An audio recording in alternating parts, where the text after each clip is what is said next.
Okay, so this little video is going to show how to apply different appearances or textures to objects, and how to do that for entire components or individual faces.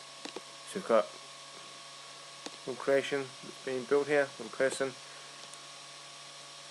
So if we highlight one of the faces and right click, we can get appearance. You can also use the shortcut key A, and it can take a little bit of time. So we've got our appearance, so we can either apply a texture to a body or component, or a face being a single panel.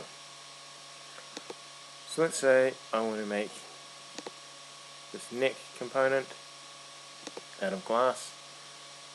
So we've got some see-through, so I'm going to drag that up and apply it onto that section. I can also apply it directly onto one of these sections, so you can note that, we've got the head, we've got the neck, and torso. So you can apply that. Let's just say leather and cloth. Let's give them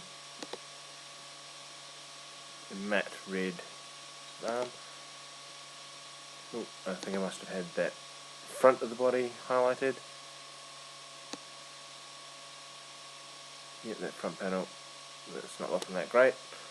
So if I click on the little down arrow, we can apply it. Now if I drag it over something that's already got the texture applied, we can see it's applied to that section.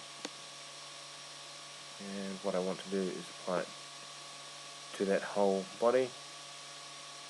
Sometimes it'll come up with a message, remove appearances applied to faces. So if you've applied a unique customization to one section, this is going to let you know that it's going to overwrite all the others. So I now have this model completed. Let's add some stone, some granite to one of the arms. So I'm going to just choose a few different textures here. Now you can see it's applied to both here because these are actually duplicates of each other, of these. And let's get some plastic, some glossy paint,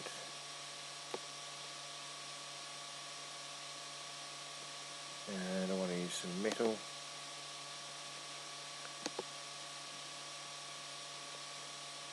So some braided steel.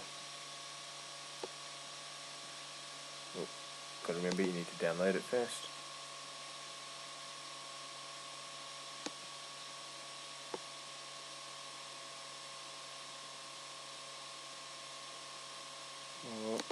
There's also a few different aluminium applications as well.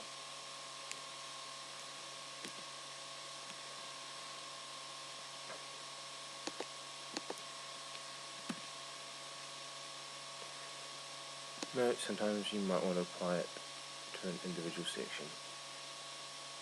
So I can apply it just to, say, one of these legs by applying it directly to that component.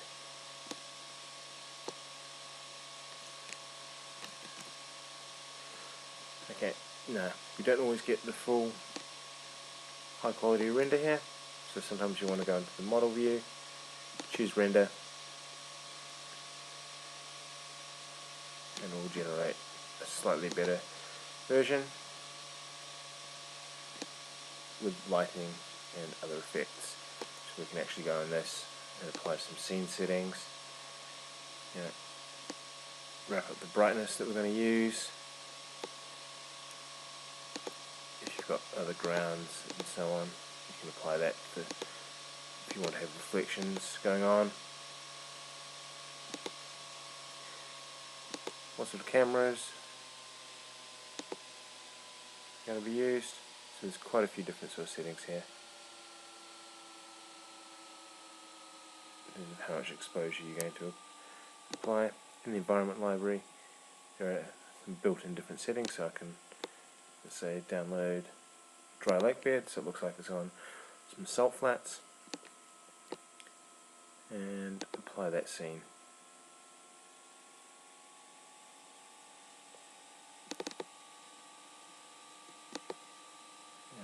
take a little bit of time for it just to be rendered appropriately.